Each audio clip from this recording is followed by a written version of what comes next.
Para dito na ba yan? Hindi po. Saan pa? Chemicals lang. Saan yan? Sa taas? Yung sa lababo sa anak, kung pwede itong ganito. Ay, hindi. Iba-iba yun. Bibigyan ka ng instruction ni RB kung ano lalagay mo.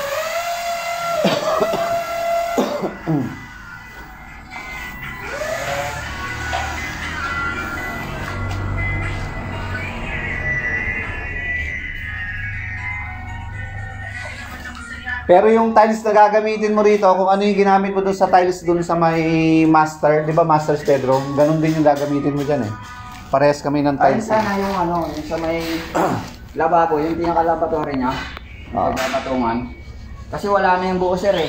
Yung laboratory? Oo. Ano ba sabi sa'yo ni RB doon? Kung ano yung sinabi sa kanya, tanong mo kay RB, hindi ko rin kabisado. Kung ako, yung, dapat yung buo ng ganito, yung ilalagay ko doon. Kasi kung ganito naman, pwede rin. Bakit ka nakahiwa? Bakit siya nakabiyak? Ha? Ikaw na nag-ano niyan? Oo, ganyan lang siya. Ano ba? Ito testing ako kung pwede. Kung pabayad yung engineer. Ha? Di ba yung ano? Oo. Yun lang? Oo. Ayan na lang. Yung sa 40, 60. Yan. Okay. Baka.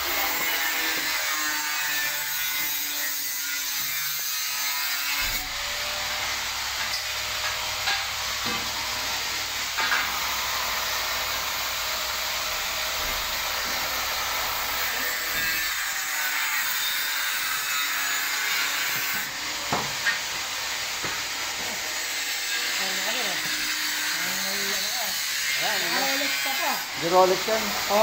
Di Rolex yan. Peke lang yan, peke lang. Rolex ko. Di Rolex yan. Ano? Nakapapito elim mo. Nakapapito elim na Rolex. Ay, yung ano pala, yung mga wall kailangan pulido ang pagkakadalo mo pag siniinis niya. Walang mga tao.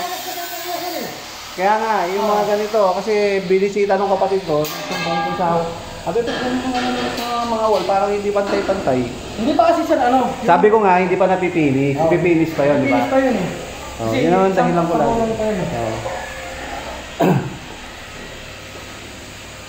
Basta si Melvin ang may kasalanan pagka hindi maayos.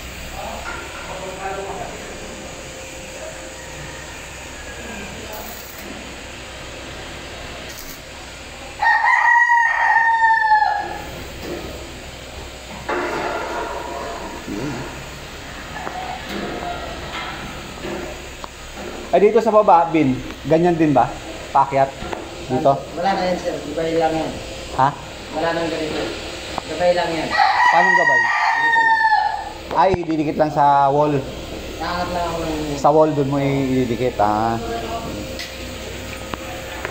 Pero yan lang ang meron.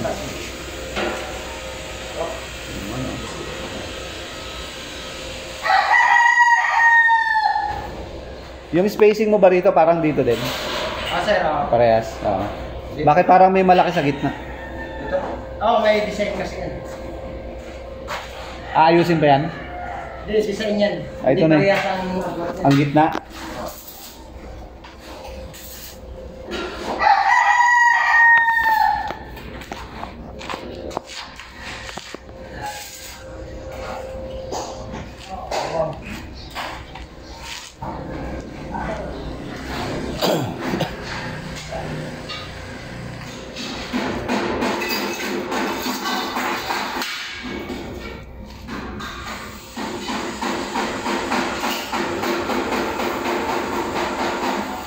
Isusunod mo na ba itong tataysan, Bin? Diba?